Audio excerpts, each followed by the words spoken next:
There's evidence from both HS literature and psoriasis literature that these meds may not work as well with increasing body weight. So in patients who are more obese, we think that those fat cells can sort of promote inflammation. The disease is more resistant to treatment with obesity because it's sort of another thing sort of feeding into the disease and the inflammation. What else is really interesting is like a two-way communication of the inflammation influencing the fat cells influencing the inflammation.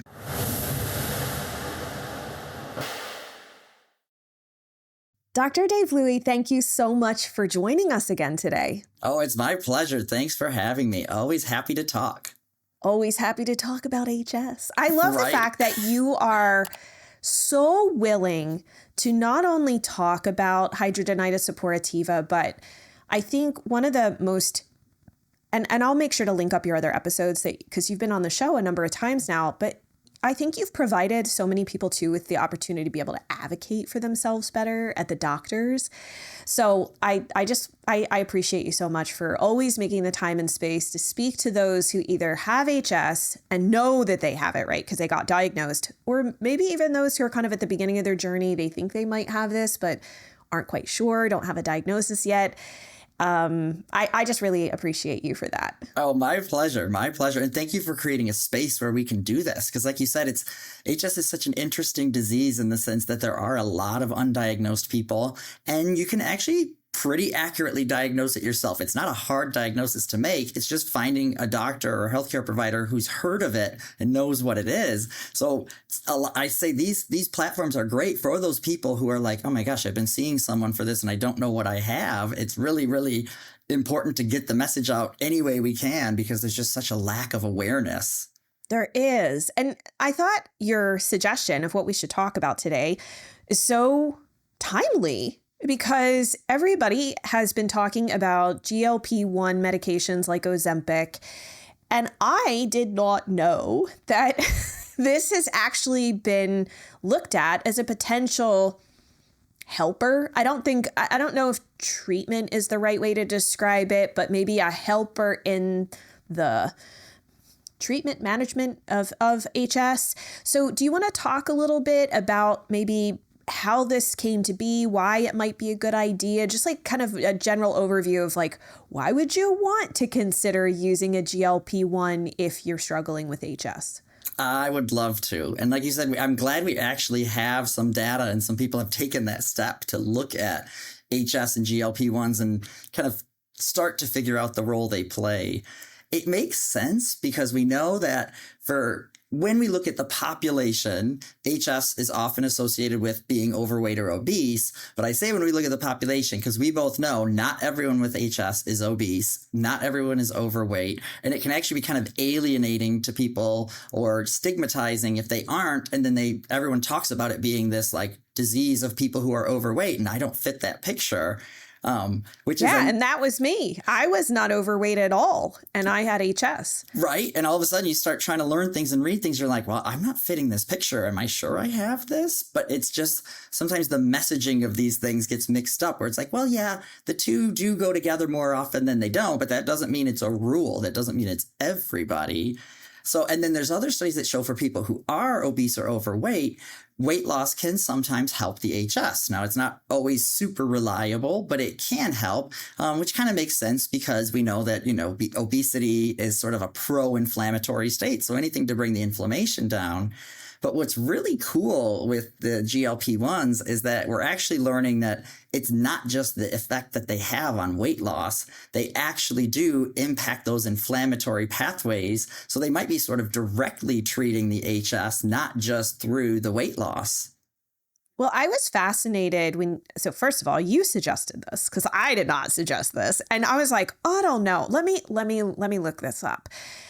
And what I discovered, which I did actually not know, because we had, for those of you who watch the show, we had Natalie Nidham come on talking about GLP-1s, peptides, bioregulators, just like kind of a 101 type podcast about it, because I do find this whole area fascinating. And as I'm looking things up, one of the papers, which I'll link in the references for this episode, said that the GLP-1s seem to reduce certain inflammatory mediators like tumor necrosis factor alpha or TNF alpha, IL-17, which I believe, if I remember correctly, is the biologics that are used to treat HS actually target IL-17.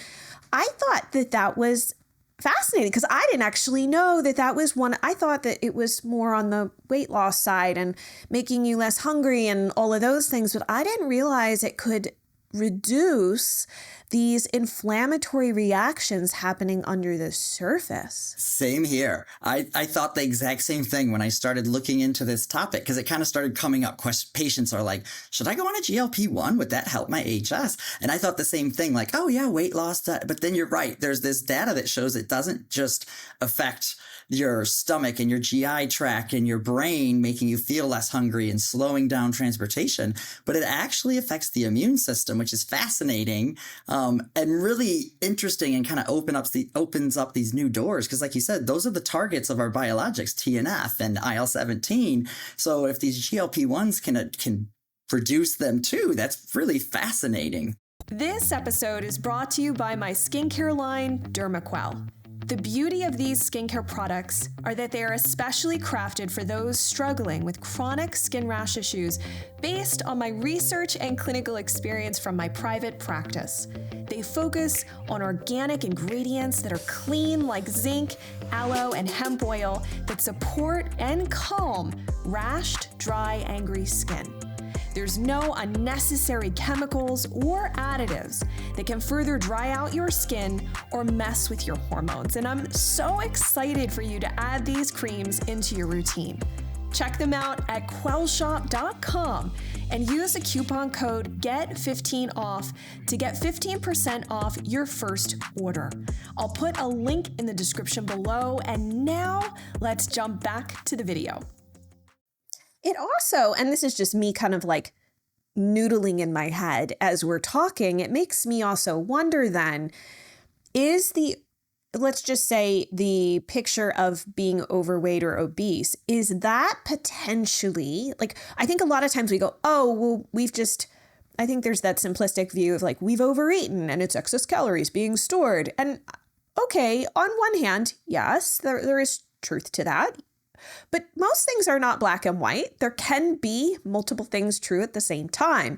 Is it also possible that the extra weight that someone is carrying around could be symptomatic of an underlying inflammatory picture? Or maybe it's that those extra adipose cells are contributing to inflammation. I don't know. There could be a chicken and egg. I don't know. I'm not in that enough.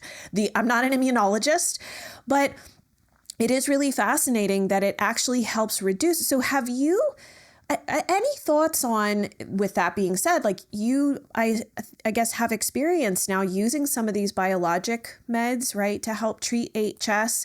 Do you think that it would potentially make you need the medication less? Like say, I don't, do you guys use Humira and some of these other types of medications? Yep, Humira, Cosentyx, Bimzelx. And it's interesting you bring it up because there's evidence from both HS literature and psoriasis literature that these meds may not work as well with increasing body weight. So in patients who are more obese, because like you said, we think that those fat cells can sort of promote inflammation.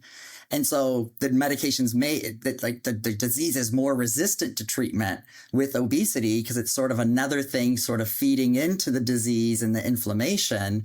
What else is really interesting is I think you're totally right. It's like a two-way communication of, the inflammation influencing the fat cells influencing the inflammation. The TNF inhibitors, which is like Humira and Remicade, they found that when patients first start them, they can initially gain some weight for the first couple months, and then it kind of flattens off.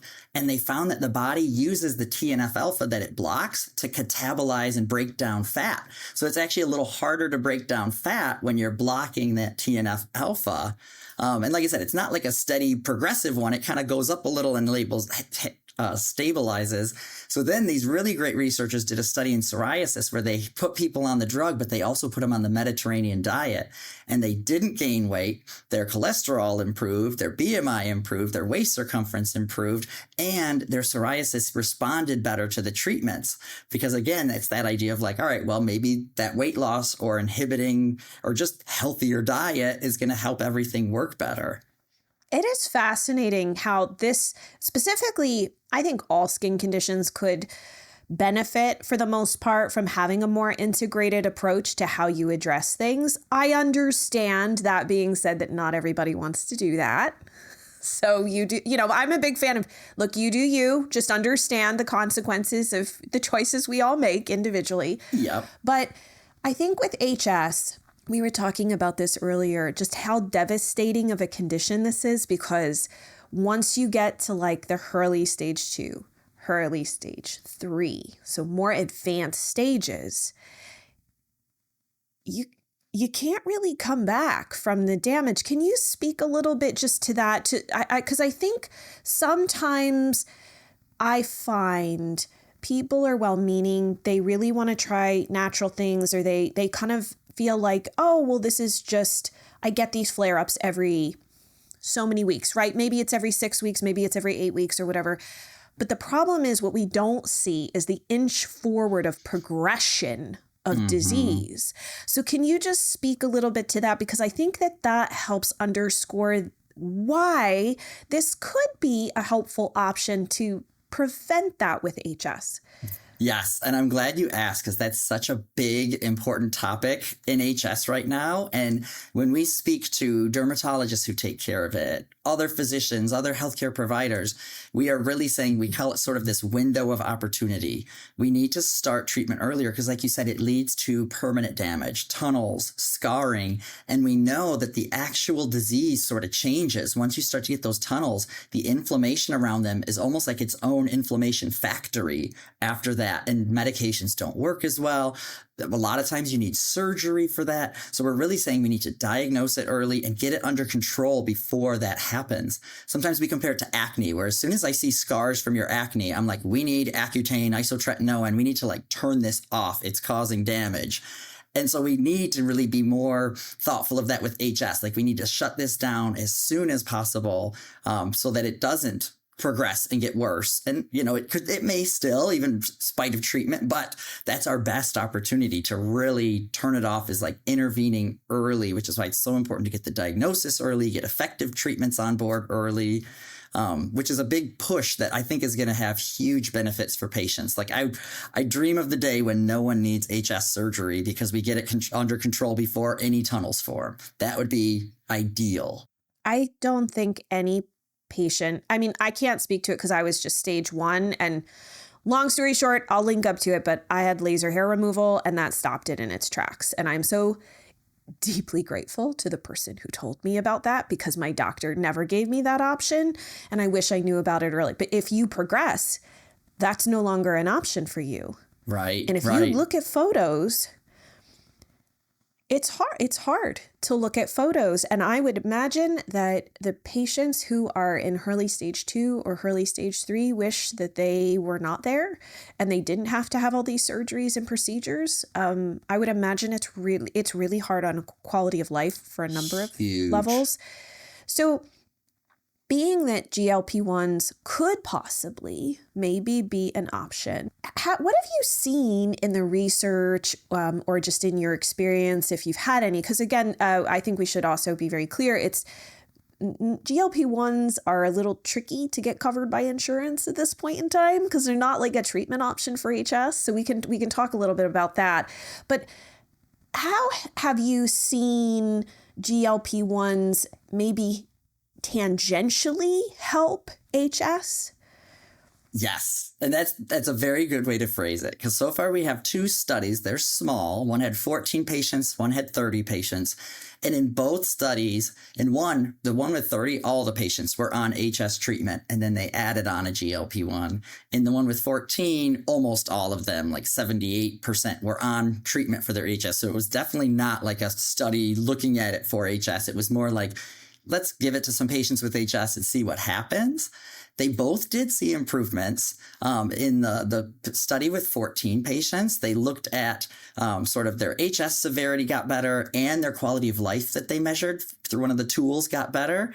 And that one was interesting because when they looked, they do this, their fancy statistical analysis. When they looked at the improvement in the HS and compared it to the weight loss, the two weren't necessarily dependent on each other. So some people's HS got better even without the weight loss, which, like we were saying, speaks to this like anti-inflammatory effect that the medications are probably having. And then in the one with 30 patients, they also saw improvements in quality of life, and they saw a decrease in the frequency of their flares from about every 8 weeks to every 12 weeks. And that one didn't reach statistical significance, probably because it was a small number of patients. But it's kind of this proof of concept that these may be beneficial, and it might not even be the weight loss. Like you said, coverage is a little tricky. There's sort of now that we know it can help the HS, there's sort of this idea that maybe if you don't qualify for one based on having diabetes or being obese, but maybe you're close, like you're overweight but not obese, then maybe having HS in addition could be something to tell the insurance to try to get it covered. Having said that, it's going to vary state to state and all those things. My patients who I've seen treated with the GLP-1 have all had an indication for it, like diabetes or obesity that they got it for. And most of them have improved. Now, again, they're all with me, so we're treating the HS at the same time. But even when their HS treatments were stable, when they added the GLP-1, it did seem to kind of lead to some improvement. And it's a mixed bag. Like a lot of them did experience weight loss. So I don't know how much is contributed from the weight loss and how much from the anti-inflammatory effect. But it's one of those, like in the real world, you're like, okay, great, both. That is true. It's like, okay, well, at least we got there. How we got there might not quite, at least for the patient, matter quite as much. Obviously for us, we're like, how did that happen? What exactly did it do to get us that? But I'm curious because with that being said, like you have patients that have HS, but they were able, for example, to go on to one of a GLP-1. Who prescribes that? Like, would a derm, I mean, you're a derm, so like, would you be the person to prescribe it? Or do you sort of find that it's better to have like a primary care doctor or somebody else? Because I was trying to think about that. I'm like, that's probably a little gray area. And it's tricky because some insurances will have certain restrictions on medications. Like there are some for psoriasis that primary care, the insurance won't cover it. They have to see a specialist, and they're just kind of thinking like, all right, if we're going to go with a serious med, you should probably be seeing a specialist for it. Or they'll limit this one to this specialty or this one to this specialty because they're sort of the experts in how to use it and everything. With the GLP-1s, it's kind of interesting because there is sort of this push because there's also some evidence in psoriasis that they can be helpful either with the weight loss or with the anti-inflammatory pathways because 17 and TNF are also involved in psoriasis. And so there is sort of this question of like, well, should derms be writing these? I mean, I write for things like metformin for patients with HS. Having said that, I've written it for it once so far because a patient was like, I really want to go on one. Would you do it? And I was like, okay, I was not looking forward to the headache of the prior authorization, but we're pretty used to it in derm. Yeah. And it kind of ended up, we were trying to get it authorized. In the meantime, she saw her primary care doctor, or they prescribed it. It went through a little easier for them. So I think it is a space where maybe derms are going to get kind of comfortable and start using them. But I think that when they first came out and there was the shortages and all those headaches, people were kind of like, all right, maybe I'm not going to jump on board yet. Like, let's let the dust settle a little bit before I jump into this area where I'm going to prescribe something and it's not going to get covered and the patient's going to be calling the office. But definitely primary care doctors, endocrinologists who treat diabetes, they're writing the drugs. And that's where most of my patients have gotten them. It's from their primary care doctor or their endocrinologist. And then they just kind of come back and tell me, hey, I started this. Now, should an HS patient, if they are currently taking any medications to treat or manage their HS right now, should they have any concern that there could be a conflict potentially between a GLP-1 and whatever medication they're on? The good news is there aren't many interactions between the GLP-1s and the things that we use to treat HS. So that's pretty good. I mean, it's always good to make sure anybody prescribing you anything knows all the meds you're on, all the supplements you're on, anything that you're on, to make sure there's no interactions. But it seems like they do sort of play well together, which is good. A lot of times our biologics don't really have much in the way of interactions, which is a great thing. The one is you would want to be careful, and this probably isn't going to be prescribed for your HS specifically, but if you're on diabetes treatments, you got to make sure to follow up with the doctors, because as your body loses weight and undergoes changes, your blood sugars might kind of change. But luckily in terms of our HS things, we don't see a lot of overlap, but always good to do that check. We run a check every time we're prescribing anything. Absolutely. Because I always think, like, as people start stacking more things on, if you can look outside of dermatology to see the catastrophe that can sometimes happen when, especially with more elderly, sicker patients, because my dad was a surgeon. So he was an ophthalmologist, an eye doctor. So he did a lot of cataract surgery. So most of his patients were in their 60s, 70s, 80s, 90s, maybe a few in the hundreds.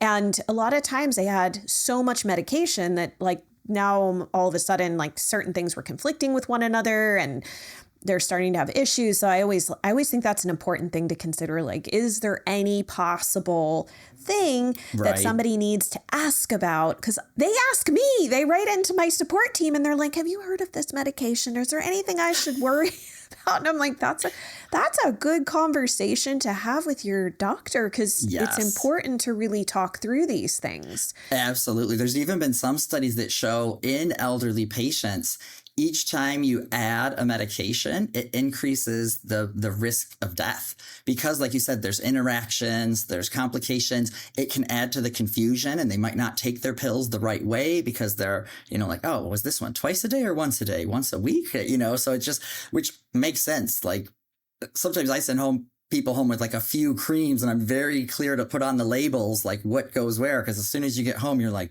okay, I know he told me, but I don't remember anything that he said.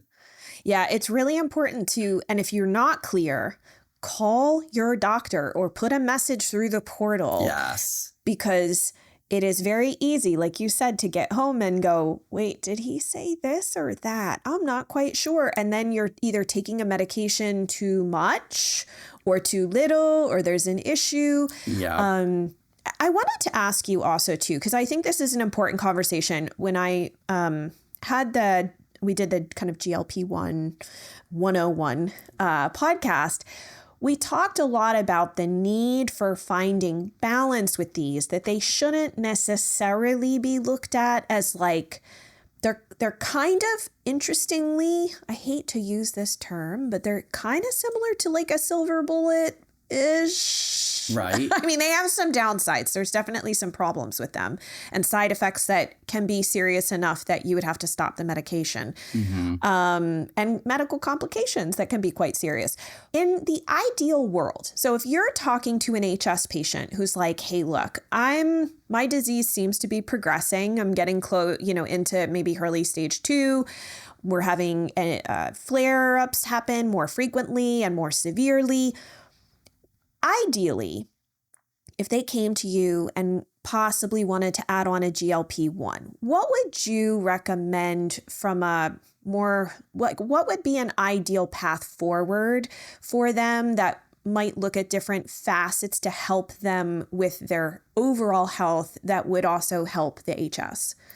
That's a great question. And I think it presents a really good opportunity to have a conversation with patients about diet and nutrition and exercise. And it sort of is a good conversation whether or not they end up going on a GLP-1, but it gives you that opportunity to say, okay, here's how the GLP-1 is going to influence you. It's going to slow down your GI tract. It's going to tell your brain that you feel full, so you'll be eating less. So nutrition is more important than ever, because you got to make sure you're getting enough protein, enough fiber. It's a lot harder to have a healthy diet when you're reducing your intake, because you got to make sure you're getting your vitamins, your nutrients, and high quality nutrients calories. And like now all of a sudden having a donut for breakfast is a lot bigger deal than it might have been before, where you're like, well, I had a donut, but I also had some oatmeal with it, you know? And so I think it's a good way to talk about that and how a GLP-1 might affect your body. And like we know, we've seen it can lead to decreases in muscle mass because people aren't getting adequate nutrition. They aren't exercising enough on it. And your body is going to get energy from somewhere, so it's going to burn your muscle. And so that's one thing else I also talk to patients about is I'm generally, like I always talk about safety with medications, but I'm not nervous about medications. If someone needs something and it's a good fit for them, we're going to talk about safety, but we're going to put it into context, especially in a disease like HS, where there are side effects from not treating it. You know, if you go, like you said, it'll progress if we go untreated. So it's not totally harmless to just do nothing.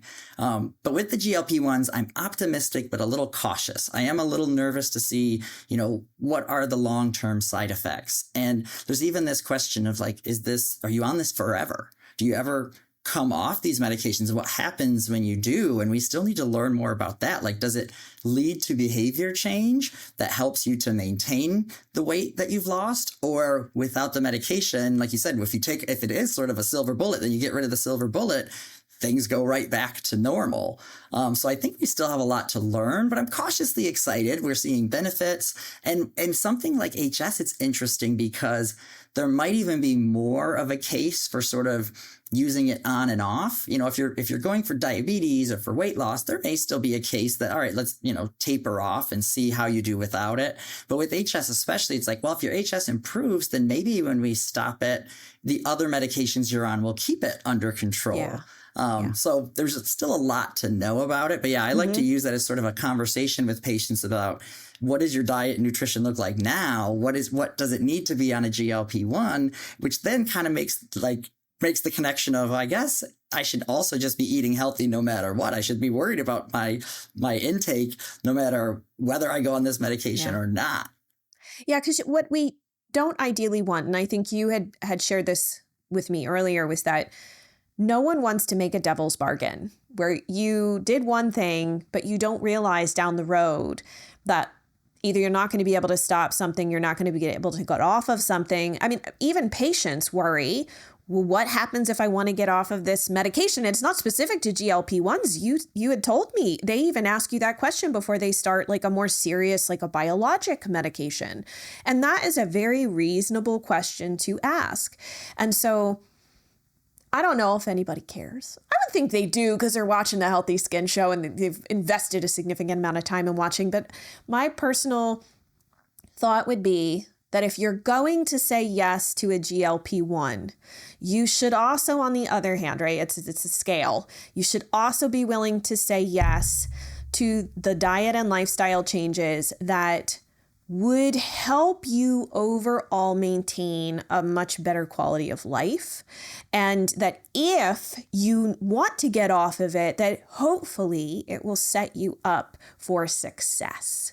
Yes. And an interesting parallel is bariatric surgery, right? Like if you're thinking about bariatric surgery, you meet with the surgeon and typically they make you show progress in healthy eating habits and exercise and actually require you to lose some weight because they know it's not just like magically we're going to do bariatric surgery and you'll never have to think about these things again. And your behaviors will all of a sudden just like, you'll just not be hungry. You'll just it's like, no, you have to also have that behavioral change and that healthy lifestyle habit change.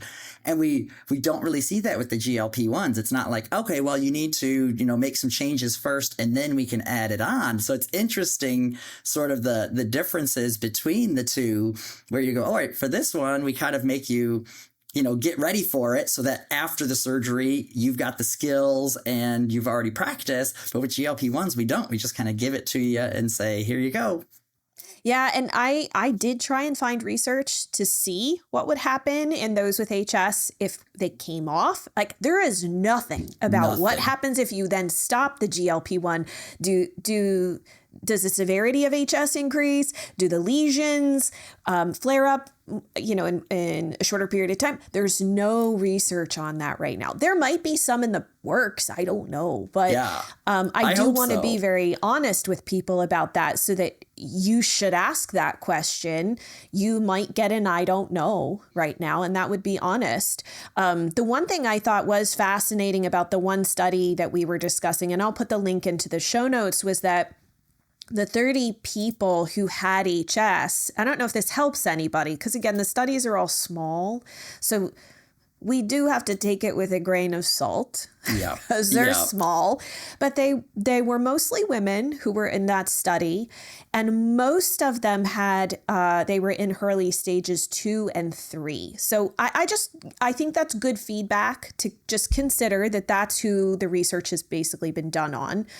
And I would also, for those of you who, maybe you aren't necessarily considered overweight, maybe there's an option, and this is just throwing an idea out there, of possibly microdosing a GLP-1. I've had a lot of clients where they've started on very low doses, and maybe that, even if you're not overweight, maybe that could be of benefit. It's just ideas. I don't honestly know.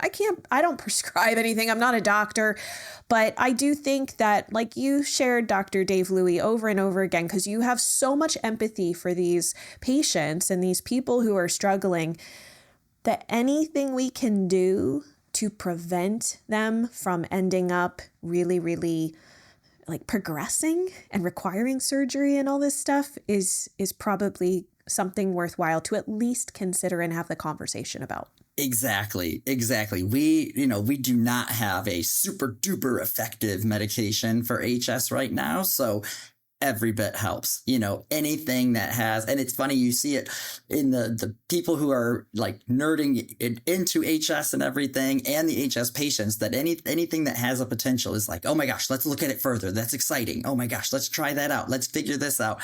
And it's exciting because since there isn't something super great, there's a lot of research going on, a lot of people like thinking creatively, trying to come up with new things, new surgical techniques, new medications, new lifestyle things. There's a study going on in Miami right now about like exercise, because exercise can be tough with HS. Is the friction going to flare you up? And you can't, if you have it in the groin, you certainly can't like go ride a bicycle.